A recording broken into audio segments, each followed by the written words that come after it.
ओम शांति। चलो कंफर्टेबल होकर बैठे। कुछ मोमेंट्स के लिए अपने को चारों ओर से समेटकर अपने साथ एक रिश्ता जोड़ते हैं।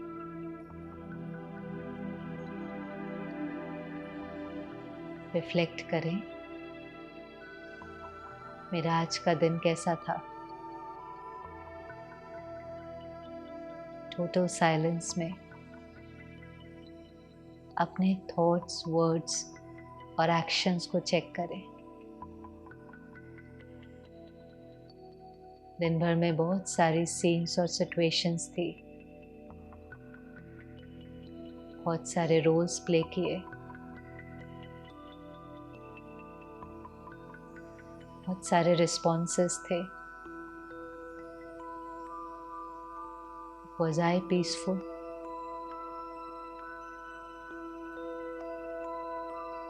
चेक करते जाएं। हर सीन और सिचुएशन में क्या मैंने बिना एजिटेशन क्रिएट करे,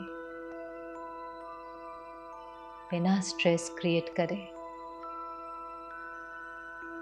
आज की जर्नी को एंजॉय किया।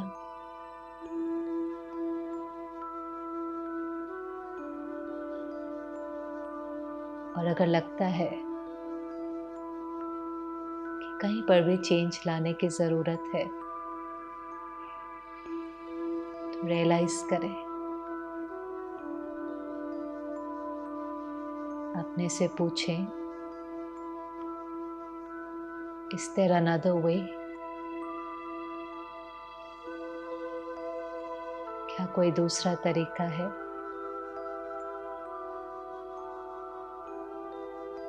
और मालिक बनकर दूसरे तरीके से कार्य करते हुए देखें।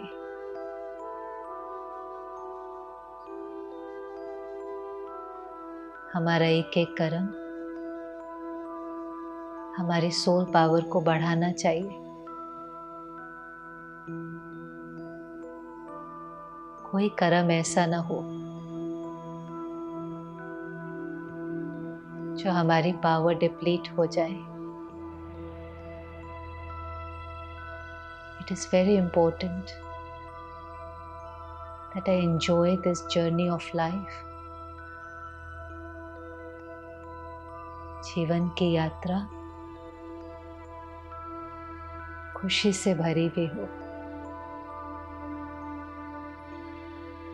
ओम शांति।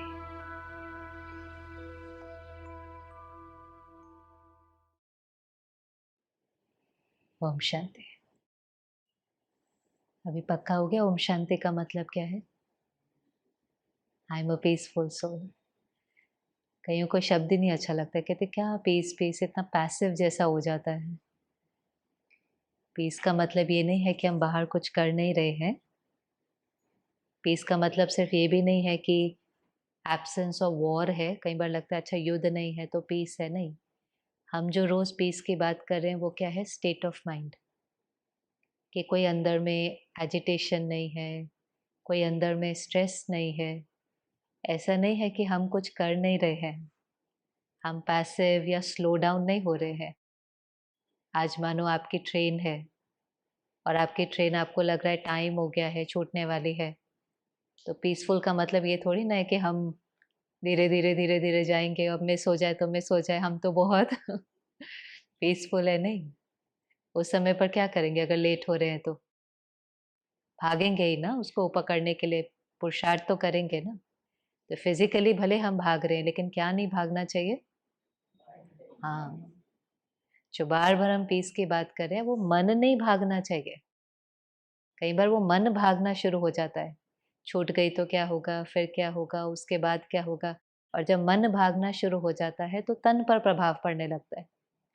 फिर कभी कभी और एफिशिएंसी कम हो जाती है, कोई चीज छूट जाएंगी, हम ही गिर जाते हैं। हो जाता है कि नहीं? तो पीसफुल का मतलब ये नहीं है कि हम स्लो डाउन हो जाएं, एक्चुअली तो हम और फास्ट हो जाएंगे। पर केवल यहाँ पर कोई भी प्रकार का हलचल नहीं है।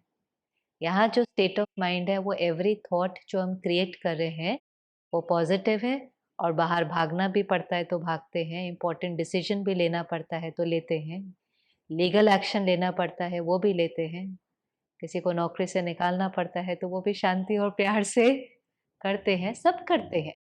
लेकिन केवल अंदर में किसी के प्रति व्यर्थ नहीं सोचते, गलत नहीं सोचते, बिटर नहीं होते, रिवेंजफुल नहीं होते। अंदर में कैसे हैं? पीसफुल। सुबह उठे, एक बार याद दिलाओ, आई एम अ पीसफुल बीइंग। फिर थोड़ी देर के बाद नाश्ते पर याद दिलाओ, आई एम अ पीसफुल बीइंग। फिर थोड़ी देर के बाद ऑफिस पहुंचे, फिर अपने को याद दिलाओ। तो जितनी बार याद दिलाएंगे वो चीज़ हमारे कर्मों में दिखाई देने लगेंगी। जो जो अवेयरनेस रहेंगी, जैसे एक डॉक्टर को जब अवेयरनेस होती है ना कि मैं डॉक्टर हूँ, तो उसको केवल हॉस्पिटल में ही पेशेंट नहीं, वो ट्रैवल भी कर रहा होगा, कहीं होगा, कोई इमरजेंसी होगी तो वो हेल्प करेगा कि नहीं करेगा, क्योंकि उसका अवेयरनेस और कॉन्शियसनेस है कि मैं कौन हूँ, डॉक्टर हूँ। ऐसे जितना अवेयरनेस रहेंगे ना कि मैं एक पीसफुल बीइंग हूँ, तो वो हम कुछ भी कर रहे हैं वो पीस हमारे कर्मों से रिफ्लेक्ट या रेडिएट होनी शुरू हो जाएंगे। कल हमने देखा संस्कार बदल सकते हैं कि नहीं बदल सकते। संस्कारों को चेंज करना, क्योंकि संस्कार बदलेंगे तो क्या बदलेंगे? जैसे हमारे संस्कार होते हैं वैसी हमारी एक्शंस होते हैं ना। हाँ, सोच भी कह सकते हैं, जैसे संस्कार होंगे वैसी सोच होगी, जैसी सोच होगी वैसे कर्म होंगे, और जैसे कर्म होंगे वैसे हमारी क्या बनती जाएगी? डेस्टिनी बनती जाएगी। तो कईयों को फ्यूचर का बहुत डर लगता है, तो परमात्मा कहता है फ्यूचर से डरने की कोई ज़रूरत ही नहीं है, अपने आज को सही करो। अगर आपका आज ठीक है, आपका 100% फ्यूचर अच्छा है, क्योंकि जो आज जाएगा वही तो कल लौट करके आएगा ना। तो फ्यूचर की इनसिक्योरिटी नहीं रखनी है, अपने प्रेजेंट को सुंदर बनाने की मेहनत करनी है। तो इसलिए बहुत ज़रूरी है कि हम अपने संस्कारों को ट्रांसफॉर्म करें। और कल हमने देखा कि संस्कार को चेंज करने के लिए आत्मा की 3 फैकल्टीज कौन सी हैं? मन, बुद्धि, संस्कार। ये आत्मा की 3 फैकल्टीज। मन का काम क्या है? सोचना। अब ये सोच अपने आप आती है कि हम क्रिएट करते हैं? वाह, अभी ठीक हो गया है। पहले दिन सब कहते थे अपने आप आते, अपने आप आते। अब देखो थोड़े दिन के बाद ही शिफ्ट आ जाता है ना कि नहीं हम क्रिएट करते हैं। और उसमें भी मेजॉरिटी जो है ना वो 4 प्रकार के ही होते हैं, मेजॉरिटी। एक है नेगेटिव थॉट, वो ऐसे होते हैं जो एकदम हमको लो फील कराएंगे, हमारी सोल पावर डिप्लीट कर देंगे, हमें भी अच्छा फील नहीं होगा, दूसरों को भी अच्छा फील नहीं होगा। एक है नेगेटिव थॉट्स, फियर के, कंपटीशन के, जेलसी के, एंगर के, ये सारे थॉट्स किस में चले जाएंगे? नेगेटिव थॉट्स में। दूसरे हैं पॉजिटिव थॉट्स, जो हमारी सोल पावर को भी बढ़ाएंगे, हमारे वाइब्रेशन से दूसरे को भी अच्छा फील कराएंगे। सारे थॉट्स जो हैं कोऑपरेशन के, काइंडनेस के, कंपैशन के, लव के, ये पॉजिटिव थॉट्स हो गए। तीसरे हैं, हाँ जी, वेस्ट थॉट्स। वेस्ट थॉट्स कौन सी कैटेगरी में चले जाएंगे? पास्ट के बारे में सोचना, पास्ट के बारे में सोचना या फ्यूचर के बारे में सोचना। पास्ट को हम चेंज नहीं कर सकते। पास्ट में ना जो ज़्यादा नेगेटिव में ना कुछ हुआ है, कोई बात है जिसने हर्ट क्रिएट किया है, उसको सोच सोच करके वो वुंड को और डीपन करते जाना। पास्ट हमेशा क्या क्रिएट करता है? जितना पास्ट को सोचते हैं, पेन। और फ्यूचर का जितना चिंतन करते हैं, फियर। तो ये 2 इमोशंस होती हैं जब हम वेस्ट थॉट्स क्रिएट करते हैं। माने या तो बहुत हर्ट एक्सपीरियंस करते हैं या फियर एक्सपीरियंस करते हैं। पास्ट को हम चेंज नहीं कर सकते, पास्ट से हम सीख सकते हैं। बहुत अच्छा है, देखो हर सीन सिखाने के लिए है। परमात्मा जो लाइन कहते हैं मुझे बहुत अच्छी लगती है कि तूफान को तोहफा समझो। तूफान है, डिफिकल्ट है, तूफान है, लेकिन आप उसको क्या समझो? तोहफा, वो गिफ्ट है। वो आपको आगे बढ़ाने के लिए आई है, आपको कुछ सिखाएंगी, अनुभवी बनाएंगी, कोई ना कोई पावर इंक्रीज करेंगे। एक बात तो बहुत सुंदर कही, जो हम भी स्पिरिचुअल स्टडी करते हैं, कि आप देखो जो गुलाब का फूल है, उसकी खाद कभी आपने देखी है? उसकी खाद में बहुत बदबू होती है। जो मिट्टी जो खाद है उसमें बहुत बदबू होती है, बहुत स्मेल होती है, लेकिन उस खाद से जो निकलता है वो क्या है? कितना सुंदर फूल, जिसकी खुशबू कितनी सुंदर होती है। तो परमात्मा ने कहा इससे सीखना चाहिए ना गुलाब के फूल से कि गंदगी में भी कितना सुंदर फूल निकला है जिसमें कितनी खुशबू है। तो कभी कभी गंदगी माना जीवन के चैलेंजेस कई बार बहुत स्ट्रांग बना देते हैं, बहुत हमें अच्छा बना देते हैं, पर डिपेंड करता है कि हम उसको कैसे लेते हैं। आज एक बच्चा है, उसके स्कूल में कोई रैगिंग करता है, उसको बुली करता है, होता है ना बोर्डिंग स्कूल आदि में। अब वो बच्चे को जब ऐसा कुछ होता है तो उसको दुख अनुभव होगा। अब दो प्रकार की पर्सनालिटी डेवलप हो जाती है।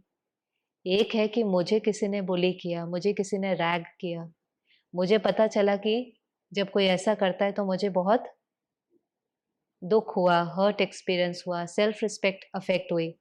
तो एक कहेगा मैं जब सीनियर बनूंगा मैं किसी के साथ ऐसा नहीं करूंगा। तूफान आया लेकिन उससे पर्सनालिटी डेवलप हुई कि I experienced so much sorrow that I will not repeat this, I will not do this, in fact I will support and bring awareness कि ऐसा कोई भी नहीं करे। और दूसरे प्रकार के कैसे होते हैं? आने दो मुझे सीनियर क्लास में, एक बार इतना फ्रस्ट्रेशन पेंट अप होता है, आने दो मुझे, बड़ा होने दो, फिर मैं देख लूंगा एक एक का। तो वो एटीट्यूड किसका हो गया? रिवेंज का ना। सेम सिचुएशन, सेम तूफान, किसी को उसने कंपैशनेट बना दिया और किसी को उसने रिवेंजफुल बना दिया। चॉइस किसके पास थी? चॉइस मेरे पास थी। इसलिए परमात्मा कहता है आप तूफान देखो ही नहीं। हर बार कोई तूफान आता है अपने को कहो ये क्या है? ये तोहफा है, आगे बढ़ने का साधन है। मुझे गिराने के लिए नहीं आया लेकिन मुझे आगे बढ़ाने के लिए आया है। Every challenge is a lesson in disguise. आपको दिखाई नहीं देता लेकिन हर चैलेंज कुछ ना कुछ सिखा रहा है, पर वो देखना है क्या सिखाने आया है। वो कुछ ना कुछ लाइफ हमें आगे बढ़ाने आती है, विस्पर्स में कुछ कहती है, पर हम कई बार सुनते नहीं हैं, ब्लेम या कंप्लेन में चले जाते हैं। तो पास्ट जो है अच्छा है, आप जैसे पास्ट से सीख लेंगे ना वो आपको तंग नहीं करेगा। इनफैक्ट आपके दिल से ग्रैटिट्यूड निकलेगा, अच्छा हुआ मेरे साथ ये सीन हुई तो मुझे आगे के लिए समझ आ गई। ये बहुत बड़ी बात है, ये सीक्रेट है। अगर आप उस पास्ट से सीख लेते हैं तो वो पास्ट सुख देता है, वो उसको बिंदी लगाने में मदद मिलती है। ऐसे ही फ्यूचर के बारे में वरी नहीं करना है। पता ही है कि फ्यूचर किससे क्रिएट होगा? प्रेजेंट से क्रिएट होगा। तो पॉजिटिव थॉट्स हो गए, नेगेटिव हो गए, वेस्ट हो गए, और चौथे प्रकार के ऑर्डिनरी थॉट्स, साधारण, जिसमें एनर्जी बढ़ भी नहीं रही है घट भी नहीं रही। जैसे आप अभी यहाँ बैठे हैं, फिर आपको संकल्प आता है इसके बाद मुझे घर जाना है, डिनर बनाना है, कल ऑफिस जाना है, इस मीटिंग में जाना है। They are not positive, they are not negative, they are just ordinary thoughts. है ना, इसमें ना एनर्जी डिप्लीट हो रही है ना एनर्जी इंक्रीज हो रही है। ये चार प्रकार के थॉट्स ज्यादातर हमारे मन में जो हैं चलते रहते हैं। और इन थॉट्स का फाउंडेशन मुख्य क्या है? मुख्य थॉट्स का मन का भोजन इंफॉर्मेशन। इसलिए गांधी जी के 3 बंदर याद हैं आपको? क्या है वो 3 बंदर? बुरा मत देखो, बुरा मत सुनो, बुरा मत बोलो। किसके लिए ये शिक्षा? किसके लिए है? दिखाए बंदर हैं लेकिन शिक्षा किसके लिए है एक्चुअली पे? एक्चुअली तो मनुष्य के लिए है ना। लेकिन मनुष्य जब ये शिक्षा को फॉलो नहीं करता है तो फिर वो कई बार कैसा हो जाता है? पता है बंदर के अंदर बहुत सारे वाइसेस दिखाई देते हैं, उसमें अटैचमेंट भी बहुत होती है। बंदर को पकड़ते कैसे पता है आपको? बंदर को जब पकड़ना होता है, एक मटका रखते हैं, उसमें चने डालते हैं, और उसका जो ऊपर का जो होता है ना हाथ डालने का, वो बहुत छोटा होता है। तो उसका हाथ तो अंदर जा सकता है, लेकिन अगर वो चने से मुट्ठी ऐसे भर ले तो फिर वो बाहर नहीं निकल सकता है। तभी बंदर के अंदर बहुत लोभ होता है, तो वो हाथ डालता है और वो मुट्ठी बंद करके उसको पकड़े रखता है। और जब वो पकड़े रखता है तो फिर कोई ना कोई आकर के पकड़ लेते। तो परमात्मा भी कई बार कहता है कि हमें पता नहीं चलता, कभी-कभी हम भी मुट्ठी चना माना ज़्यादा कुछ नहीं है, लेकिन इन छोटी-छोटी चीज़ों के कारण फँस जाते हैं। छोटे-छोटे लोभ ग्रीड हो जाता है ना, उसके कारण वैल्यूज़ के साथ कॉम्प्रोमाइज़ कर देते हैं, अनएथिकल हो जाते हैं और अपने ही कमज़ोरियों के कारण, अपने ही वेस्ट थॉट्स के जाल में फँस जाते हैं। कोई फँसाता नहीं है हमें, लेकिन वो हमारी ही कमी हमें थोड़ा-सा अनएथिकल बना देती है। कभी भी बाहर के प्रॉफ़िट के लिए अंदर का लॉस नहीं करना चाहिए। फिर बाहर बहुत आ जाएगा लेकिन अंदर से खाली होते चले जाएँगे। बाहर भी एक्वायर करना है लेकिन not at the cost of अंदर के लॉस पर। तो बुरा देखना नहीं है, बुरा सुनना नहीं है, बुरा बोलना नहीं है, एक और ऐड कर दो। यस, ये 3 भी बाद में होंगे, लेकिन पहले बुरा सोचना नहीं है। Hear no evil, see no evil, talk no evil, think no evil. और हमारी दादी जानकी जी थी, दादी एक और चीज़ कहती थी, eat no evil. Eat no evil क्यों? आपने ये लाइन सुनी है? जैसा अन्न वैसा मन। कभी ऐसे नहीं कहते जैसा अन्न वैसा तन तो नहीं कहते ना। एक्चुअली तो जैसा अन्न होना चाहिए वैसा तन होना चाहिए। खाने का प्रभाव किस पर पड़ना चाहिए? शरीर के ऊपर। पर ये नहीं कहते जैसा अन्न वैसा तन, क्या कहते हैं? जैसा अन्न वैसा मन, जैसा पानी वैसी वाणी। The way to man's heart is through his stomach. पता हो कैसे है ना? अगर आपको किसी का दिल जीतना है तो आप उसको क्या करो? अच्छा खाना खिलाओ। वरना खाने के अंदर क्या होते हैं? खाने के अंदर क्या होते हैं? वाइब्रेशन। वाइब्रेशन होते हैं। आप देखो कोई चीज़ है, हलवा ही है, शीरा ही है, मंदिर में प्रसाद के रूप में मिलता है। मंदिर में बनाते हैं ना प्रसाद के रूप में थोड़ा-सा मिलता है। घर में भी एक मदर प्यार से बनाती है और रेस्टोरेंट में भी जाकर के मिलता है। तीनों के टेस्ट में फ़र्क है कि सेम होता है? फ़र्क होता है ना? कौन-सा ज़्यादा टेस्टी? मंदिर वाला? अच्छा, दूसरे नंबर पर? घर वाला। और फिर तीसरे नंबर पर? फिर इतना खर्चा क्यों करते हो बाहर जाकर के? हाँ, वो तो घर का ही हो गया ना, मदर का है या मदर के फूड को तो हम देखते हैं ना लोग कैसे अब्रॉड भी जा रहे होंगे, तो भी वो लेकर के जाते हैं ना साथ में कहते हैं और हर एक के लिए होता है कि मेरी मदर जो है वो best cook in the world है, आता है ना मेजॉरिटी को। एक्चुअली उस सिंपल भी होगा लेकिन उसके अंदर इंग्रेडिएंट कौन-सा है? प्यार है ना, दिल से बनाती है, प्यार से बनाती है, वो वाइब्रेशन खाने वाले को पहुँचता है। मंदिर में भी जो बनाता है उसको अंदर में रहता है कि ये जो हम बना रहे हैं, इसका भोग लगेगा, भगवान को ऑफ़र होगा। तो कितनी श्रद्धा और भावना से वो चीज़ बनाती है, भगवान को ऑफ़र होगा। फिर प्रसाद के रूप में सबको मिलेगा। तो आप देखो प्रसाद थोड़ा-सा भी होता है, लेकिन तो भी हमें कभी ऐसा नहीं आता कि मैं अकेले खा लूँ। थोड़ा-सा ही हमें मिलता है लेकिन प्रसाद में हमेशा भावना होगी कि इसको सबके साथ बाँट करके खाएँ। अन्न का मन पर प्रभाव पड़ता है, वो जो बहुत हाई वाइब्रेशन में अन्न बना होता है ना, तो वो हमें हमारे मन को एक तरह से इन्फ्लुएंस करता है कोऑपरेट करने के लिए, बाँटने के लिए, सहयोग देने के लिए। नेचुरल होगा ये पता नहीं चलता।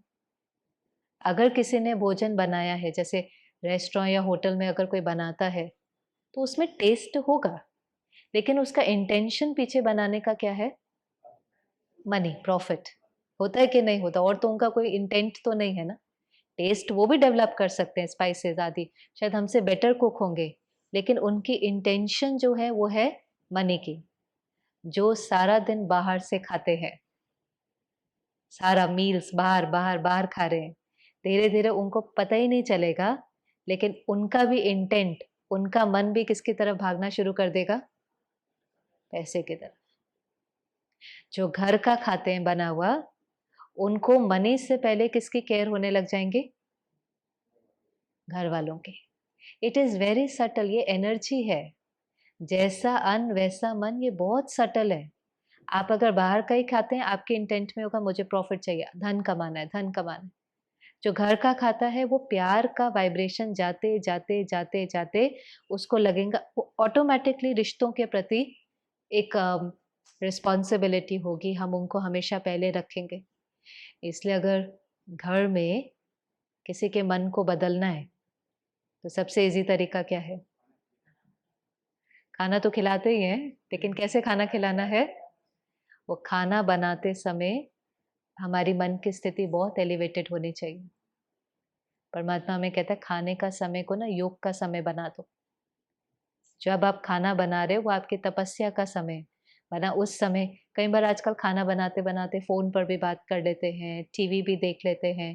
लेकिन खाना बनाते-बनाते अगर वो सब सोच रहे हैं तो वो वाइब्रेशन उसके अंदर जाएगा कि नहीं जाएगा? कभी-कभी तो जल्दी-जल्दी में भी खाना बनाते हैं, तो बन जो खाएँगे उनके अंदर भी ये भी होता है ना आजकल हर एक को जल्दी करो, सब जल्दी करो, जल्दी हमेशा ही लेट हो रहे होते हैं, जल्दी करो। ईज़ नहीं होती लाइफ में, रिदम नहीं होती लाइफ में, स्पीड, स्पीड, स्पीड, भाग रहे हैं, भाग रहे हैं, भाग रहे हैं, कहाँ भाग रहे हैं उनको भी नहीं पता, पर सब भाग रहे हैं तो हम भी भाग रहे हैं। कहीं गुस्सा में बना देते हैं, फ्रस्ट्रेशन में बना देते हैं, वो वाइब्रेशन जाएगा, खाने वालों के अंदर उस चीज़ का इन्फ्लुएंस पड़ेगा। जो घर में खाना बनाते हैं, वो कैसे बनाएँ खाना? प्यार से बनाएँ, हो सके तो कुछ उस समय अच्छा सुनें। आप कोई स्पिरिचुअल क्लास सुनते हुए बनाओ, कोई अच्छे गीत सुनते हुए बनाओ, कुछ अच्छा म्यूज़िक सुनते हुए बनाओ, साइलेंस में बनाओ, परमात्मा की याद में बनाओ। आप महसूस करेंगे, ये एक्सपेरिमेंट करके देखो आप 1 वीक के लिए भले करके देखो। 1 वीक के लिए आप उसको एक एक्सपेरिमेंट के तौर पर, जो हमने कहा कि हर चीज़ हमें यहाँ पर एक्सपेरिमेंट करनी। आज तक हमने बहुत सारी बातें सुनी, उसके ऊपर बिलीव किया, फिर किसी ने सुनाया, फिर बिलीव किया। अभी बस सुनी हुई बातों पर बिलीव नहीं करना है। अभी हर चीज़ को सुनना है और उसके साथ क्या करना है? हर चीज़ के साथ एक्सपेरिमेंट करो, खुद जज करो हर चीज़ को। 1 वीक या 10 डेज़ के लिए करके देखो। जो जितना भी देर आप बनाते हो 30 मिनट्स, 40 मिनट्स, 1 आवर, आप उसको परमात्मा की याद में, प्यार में बनाओ।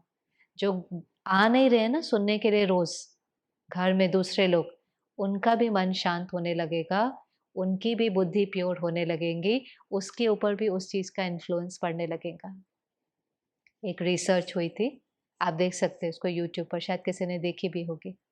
एक जापानीज़ साइंटिस्ट है, उसका नाम है इमोटो मसारू। तो उसने ये एक्सपेरिमेंट किया, इसको नाम ही है वाटर एक्सपेरिमेंट। और उस वाटर एक्सपेरिमेंट में उसने क्या किया कि एक ही डैम से 2 सैंपल लिए वाटर के, और उस वाटर के सैंपल को एक के ऊपर रख दिया, अलग-अलग किए उसने, जैसे एक के ऊपर उसने लेबल किया मदर टेरेसा, दूसरे के ऊपर उसने लेबल किया हिटलर, और फिर उसको रख दिया, जहाँ से लोग गुज़रते। अब जैसे-जैसे वो मदर टेरेसा पढ़ते थे तो उनके अंदर क्या थॉट आता था? काइंड है, कंपैशनेट है, हम्बल है, लविंग है, यही तो थॉट आएगा। हिटलर पढ़ते थे, एंगर, डिक्टेटर, यही सब।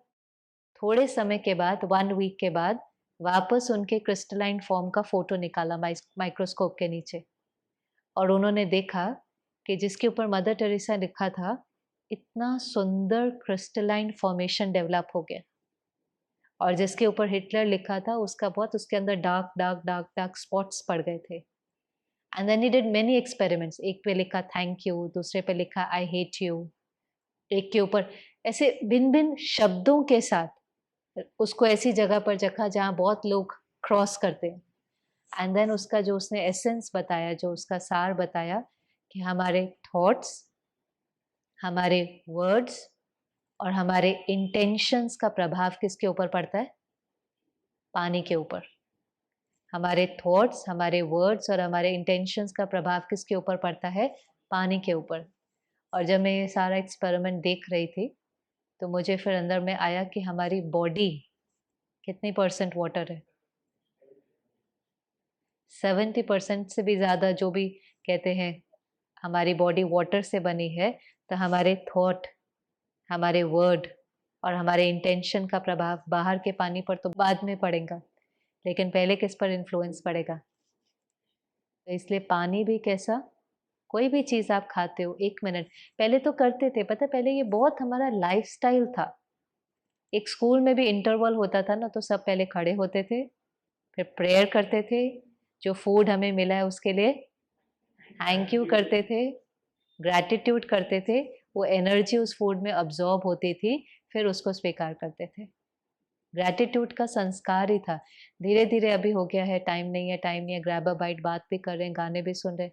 कभी-कभी तो खाते-खाते टीवी और टीवी के जो इमेजेस हैं वो कई बार इतने अच्छे नहीं होते हैं।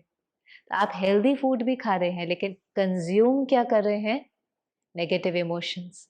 इसलिए जैसा अन्न वैसा मन, जैसा पानी वैसी वाणी। कैसी वाणी चाहिए? मीठी, तो पानी भी कैसा पीना पड़ेगा? कितना हम ध्यान रखते हैं, बिसलेरी वाटर है, मिनरल वाटर है, करते हैं ना, बॉइल्ड वाटर है, कैसा होना चाहिए? प्योर होना चाहिए, प्योर होना चाहिए, प्योर तो होना चाहिए लेकिन उसका वाइब्रेशन भी कैसा होना चाहिए? प्योर, क्योंकि उसने जाकर के इफ़ेक्ट करना। आजकल बाहर की चीज़ों पर कितना टेंशन रहता है। मैं थोड़े समय पहले किसी को इनवाइट करने गई थी एक प्रोग्राम के लिए। तो वो बहन से बात चल रही थी तो कहती कि हमारे घर में अभी स्कूल में इतना सिखाया जाता है कि अगर कोई लाइट ऑन रह जाए या कुछ तो डॉटर ये नहीं कहती है कि ये लाइट ऑन है, वो कहती mummy you wasting energy. Electricity भी नहीं, ये क्या कर रहे हो, यू वेस्टिंग एनर्जी। एनर्जी तो इतना उनको कॉन्शियस है कि हमें लाइट ऑफ करनी है, पानी बंद करना है, we have to conserve energy, we have to conserve resources. और यहाँ जो एनर्जी सारा दिन वेस्ट होती है वो भी तो एक एक थॉट अगर गलत है तो एनर्जी वेस्ट ही तो होती है ना।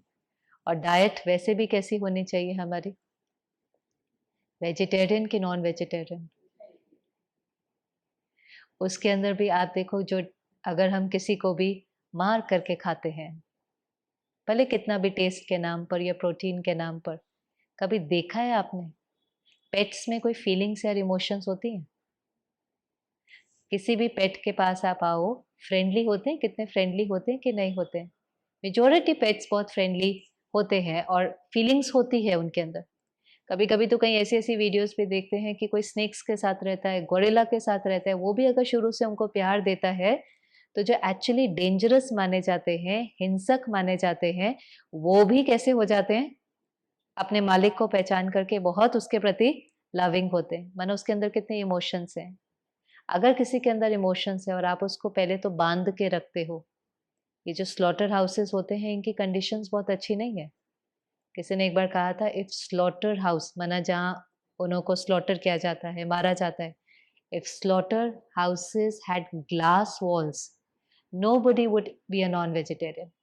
माना उसकी कांच की दीवारें होती और आप देख सकते कि अंदर क्या हो रहा है, कोई भी उसको कभी स्वीकार नहीं कर पाता। क्योंकि अगर किसी को बांध करके पहले रखा है, बांध करके, तो उसके अंदर के इमोशंस क्या होंगे? हमें कोई बांध करके रखे, क्या से फ़ियर होगी ना, फ़ियर होगी, घुटन होगी और फिर उसको पता है कि थोड़े समय के बाद मेरा नंबर आने वाला है। फिर कैसी इमोशंस होगी उसके अंदर? एंगर, सैडनेस, हर्ट, ये सारा का सारा वाइब्रेशन उस खाने के अंदर जाता है। ये सारा का सारा वाइब्रेशन हम कंज़्यूम करते हैं, इसका बहुत इम्पैक्ट पड़ता है। ये सब एक्सपेरिमेंट करके देखना है। ऐसे थोड़ी ना बोला सात्विक डाइट, राजसिक डाइट, तामसिक डाइट, क्योंकि उस डाइट का, अन्न का प्रभाव किसके ऊपर पड़ रहा था? साइंटिफिकली भी आप देखो, जब हमारे घर में कोई शरीर छोड़ता है, तो कई बार उस दिन में घर में खाना नहीं बनता ना। क्यों नहीं बनता है साइंटिफिकली? डेड बॉडी अगर घर में आती है, तो पहले जब वो डेड बॉडी जाती है, फिर सारा घर धोते हैं ना, सारे घर को भी धोते हैं। जो डेड बॉडी के आस-पास थे, वो भी पहले स्नान करते हैं, फ्रेश होते हैं, फिर उस घर के अंदर खाना बनता है। क्यों? साइंटिफिक रीज़न क्या है? हाँ जी? वो बॉडी डेड है ना, तो उससे टॉक्सिन्स रिलीज़ होने शुरू हो जाते हैं।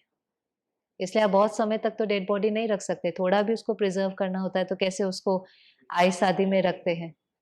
तो वो जैसे अभी उसके अंदर सोल नहीं है, तो वो 5 तत्व जो हैं, वो धीरे-धीरे अब उनके अंदर वो ताकत नहीं है, तो उससे टॉक्सिन्स रिलीज़ होने लग जाते हैं। तो वो टॉक्सिन्स रिलीज होने के लिए कहते हैं कि अभी इस एनवायरनमेंट के अंदर खाना नहीं बनाना चाहिए, वो ठीक नहीं है। इसलिए उस दिन आप देखेंगे या तो बाहर से मंगवाएँगे या नेबर के घर से लेंगे।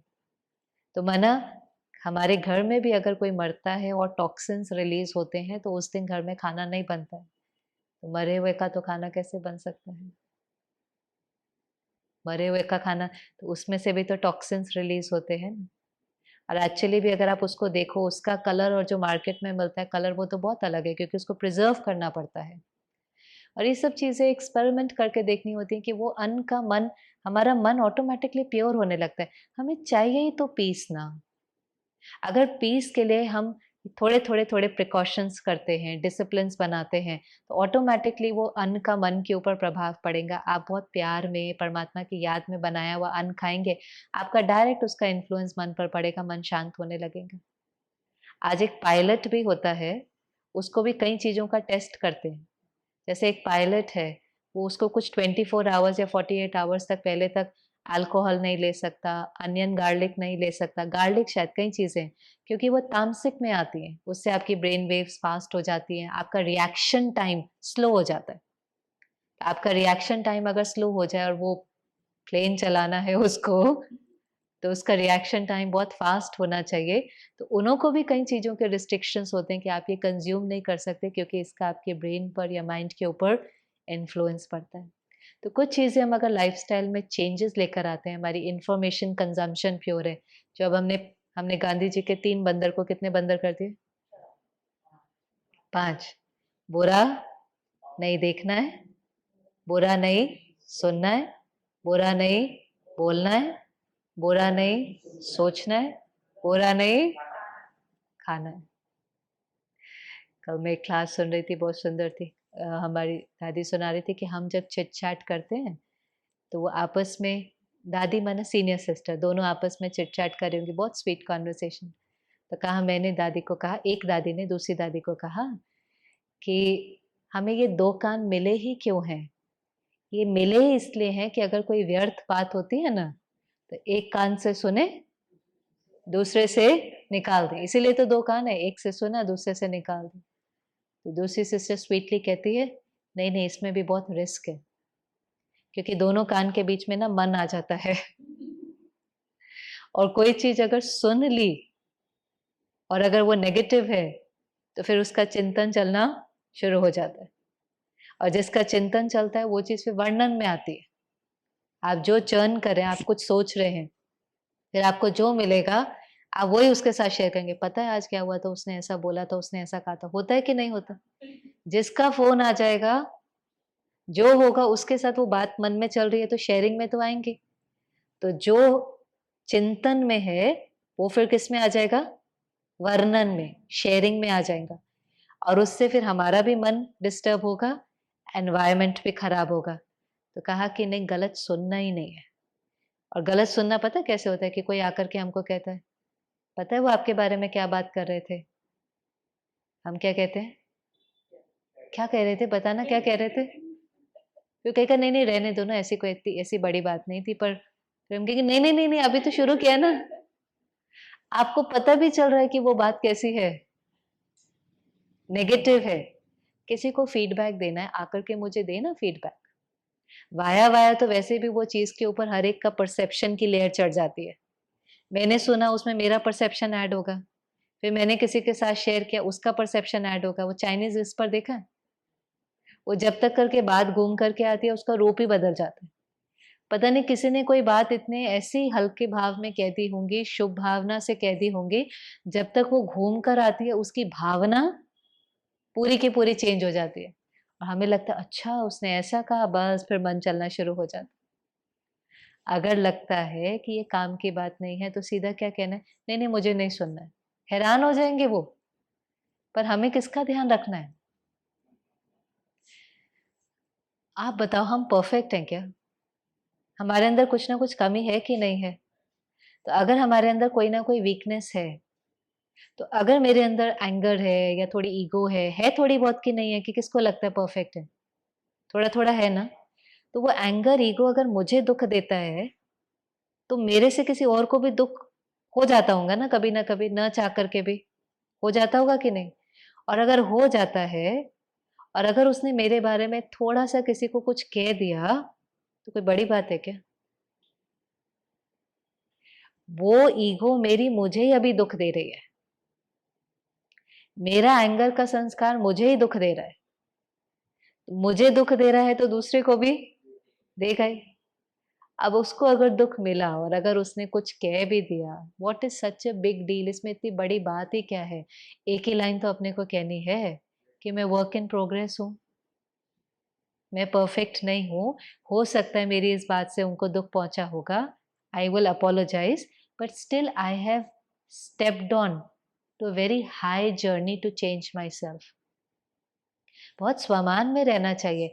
हम अपने इमोशंस के लिए, फीलिंग्स के लिए किसी को ब्लेम नहीं कर रहे हैं, कंप्लेन नहीं कर रहे हैं, रिस्पॉन्सिबिलिटी शिफ्ट नहीं कर रहे हैं। अपनी फीलिंग्स की रिस्पॉन्सिबिलिटी खुद उठा रहे हैं। इतनी बड़ी जर्नी पर हमने स्टेप इन किया है, कम बात है? हम ब्लेम करना कितना ईज़ी है ना, आपकी वजह से आपकी व हम नहीं कर रहे हैं, हम रिस्पॉन्सिबिलिटी उठा रहे हैं। अपने प्रति बहुत हमें अम, वो ऐसा थोड़ा पैट करते रहना चाहिए अपने को बीच-बीच में। It's okay, I am trying. हर दिन चेंज आता जाएगा, I am work in progress, धीरे-धीरे परफेक्शन भी आ जाएँगे। कई बार लोग अपने को ही बहुत अब्यूज़ या गिल्ट में चले जाते हैं।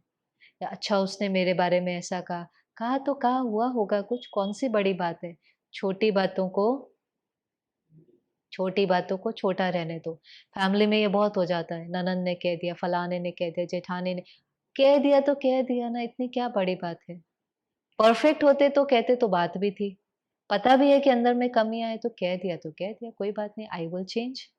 और अगर उनकी बात सच नहीं है फिर तो एक कान से सुनकर सुननी नहीं है, क्योंकि निकालने में भी फिर मुश्किल होता है। तो इसलिए मन का काम है सोचना, बुद्धि का काम है डिसीजन लेना। और बुद्धि वो कई बार कहते हैं ना, परमात्मा इसको क्या दो, कई बार मुंह से नहीं, परमात्मा इसको सत बुद्धि दो, इसको सत बुद्धि दो।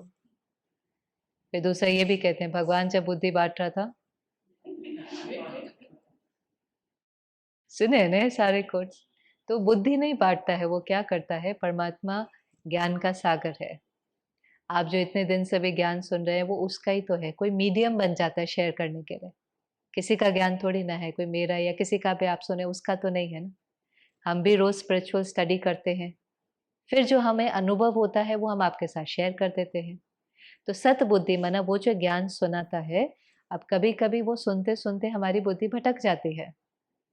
बैठे यहाँ होते हैं लेकिन कई बार घर याद आ जाएगा या बच्चा याद आ जाएगा, तो इसलिए कहते हैं जब भगवान बुद्धि बांट रहा था तो आप क्या कर रहे थे, सो रहे थे या कुछ भी। भाव ये होता है कि इंटेलेक्ट उस समय वहां नहीं है। इंटेलेक्ट, आप जितना ज्ञान सुनते जाएंगे, जितनी स्पिरिचुअल नॉलेज, और ये डेली होना चाहिए, भले 30 मिनट्स 40 मिनट्स, पर ये डेली होना चाहिए।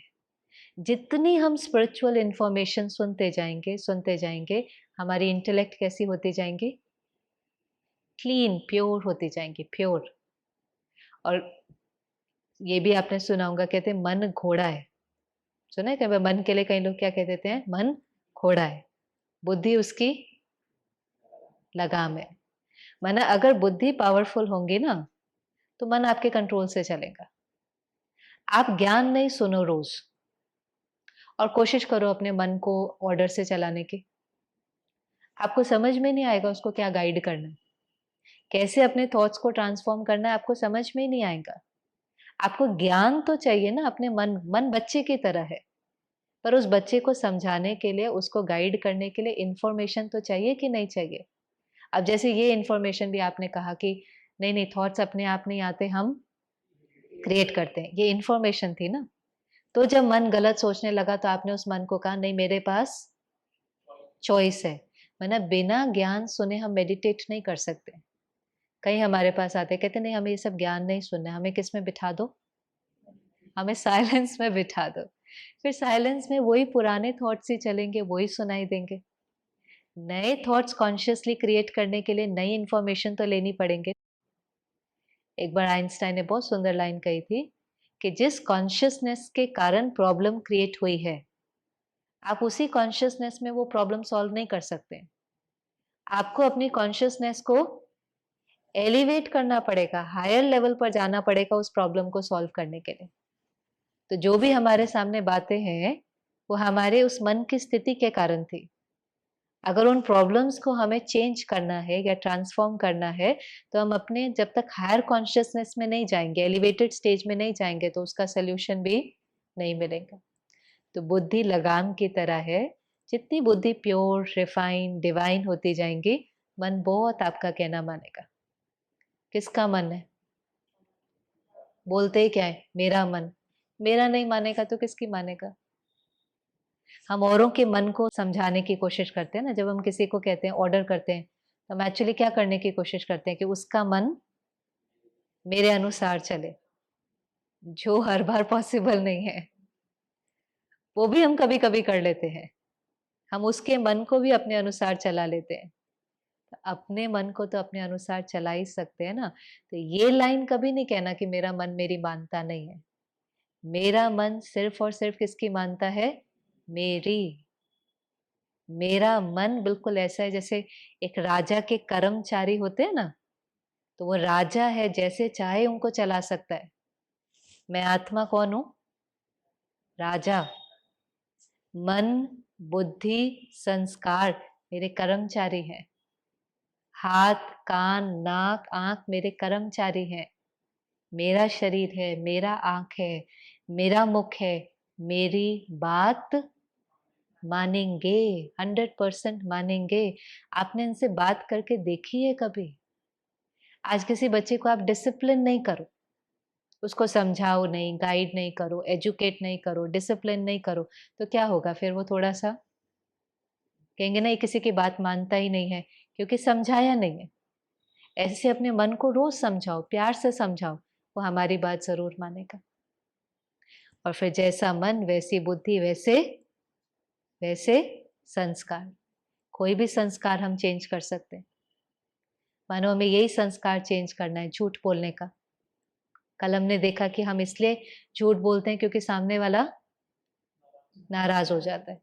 अब सेम सीन है। मुझे पता है कि मैं आज भी अगर सच बोलूँगा तो सामने वाला नाराज़ हो जाएगा। फिर भी मुझे संस्कार डालना है सच बोलने का। क्यों? सामने वाला अभी चेंज नहीं हुआ है। मुझे आज भी पता है कि अगर मैंने सच बोला, तो मेरा स्पाउस नाराज़ हो सकता है, मेरी टीचर डाँट सकती है, मुझे पता है। फिर भी मुझे अपना संस्कार डालना है सच बोलने का। क्यों? क्यों? पहले तो रीज़न क्या है? क्यों ये संस्कार डालना है? क्योंकि अगर मैं झूठ बोलता हूँ, तो अंदर में फ़ियर क्रिएट होता है, गिल्ट क्रिएट होती है, मैं कंफर्टेबल नहीं होता हूँ, मेरी सोल पावर कम होती है। तो मैं चूज़ कर रहा हूँ कि नहीं, नहीं, नहीं, कुछ भी हो जाए, मुझे ये नया वाला संस्कार क्रिएट करना है, सच बोलने का। अब जब ये संस्कार डालेंगे, मुझे पता है कि सामने वाला नाराज़ हो जाएगा। अब अपने मन को क्या समझाएँगे? क्योंकि मन तो कहेगा ना कि झूठ बोल देते हैं, बात ऐसे ही खत्म हो जाएँगी। फिर दूसरा थॉट आएगा, नहीं, नहीं, झूठ बोलेंगे तो अंदर में बहुत गिल्ट होंगी, फिर इनको किसी दिन पता चल गया तो ये रिश्ता बहुत डैमेज हो जाएगा।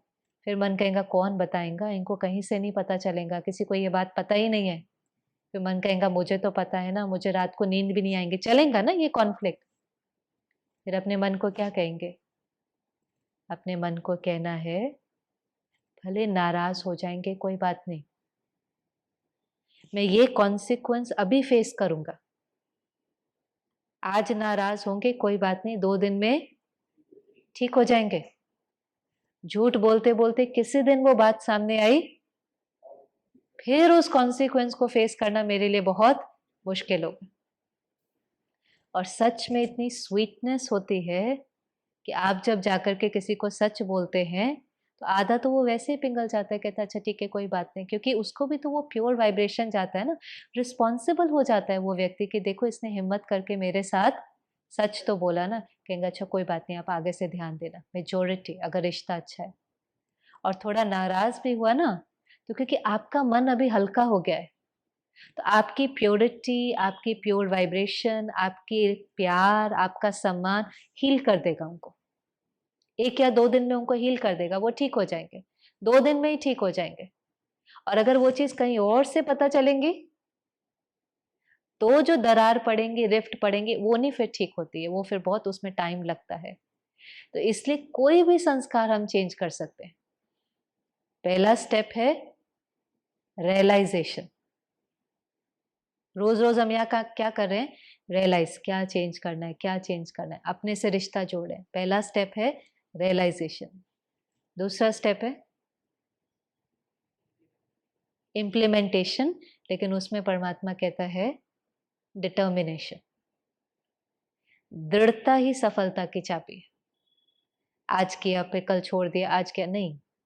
संस्कार बनाने के लिए वो चीज़ क्या करनी पड़ेगी?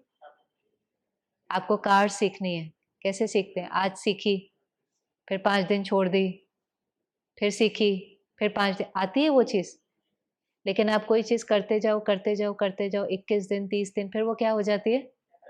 फिर आप रेडियो सुनते हुए, बात करते हुए, सब कुछ करते हुए भी चला लेते हो कि नहीं चला लेते हो? वरना डिटर्मिनेशन, दृढ़ता से उस संस्कार के पीछे पड़ जाओ कि मुझे इसको ट्रांसफ़ॉर्म करना ही है। पहला रियलाइज़ेशन, फिर डिटर्मिनेशन, ट्रांसफ़ॉर्मेशन। ट्रांसफ़ॉर्मेशन में कुछ करना नहीं है, वो रिज़ल्ट आपको अपने आप दिखाई देगा। तो ये आत्मा है, ये आत्मा की फैकल्टीज़ हैं और आत्मा रहती कहाँ है लास्ट? कई दिन से इशारा करते-करते तो आप समझ ही गए होंगे आत्मा रहती कहाँ है? एक्चुअली आत्मा एनर्जी है। आप अपनी बॉडी में एनर्जी फ़ील करो, कहाँ होती है? ये सारा सोचना, निर्णय लेना, कहाँ फ़ील होता है आपको हो रहा है? फ़ील होता है कि नहीं होता है? तो ये भी परमात्मा ने कहा in the centre of the forehead. इसीलिए इसकी यादगार में आप देखो ना, बिंदी लगाते हैं। एक्चुअली रिमाइंडर का काम करता था कि आई am a being of light. या कोई तिलक लगाता है, कहते हैं विजय का तिलक है, आत्मस्मृति का तिलक है। तिलक हमेशा यहाँ लगाया जाता है। रिमाइंडर का काम करता था कि आई am a being, not this body. तो यहाँ कोई उससे फ़र्क नहीं पड़ता है, पर इट्स मोर टू फ़ील कि वो एनर्जी कहाँ रहती है। और फिर वो एनर्जी के लिए जो हम कहते हैं it can neither be created nor be destroyed but transformed. है ना, वो एक कॉस्ट्यूम छोड़ती है फिर जाकर के दूसरा लेती है। अब कल हम देखेंगे कि जब हमारे आसपास कोई कॉस्ट्यूम छोड़ता है और जाकर दूसरा लेता है, तो हमें कैसे उस चीज़ के साथ डील करना है। ये बहुत इम्पोर्टेंट है क्योंकि इस समय बहुत लोग अचानक शरीर छोड़ें कि नहीं छोड़ें, और ये बहुत डिफ़िकल्ट लाइफ का पेपर हो जाता है। अभी 2 मिनट साइलेंस में वापस बैठते हैं।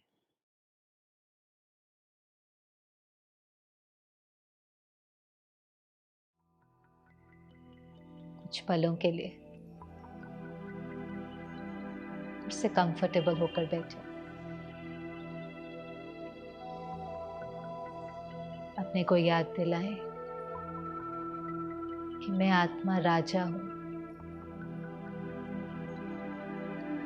अपनी फैकल्टीज का राजा, अपनी कर्मेंद्रियों का राजा। मेरा शरीर मेरे अनुसार चलता है। जो देखना है, जो बोलना है, इन हाथों से जो कर्म करना है,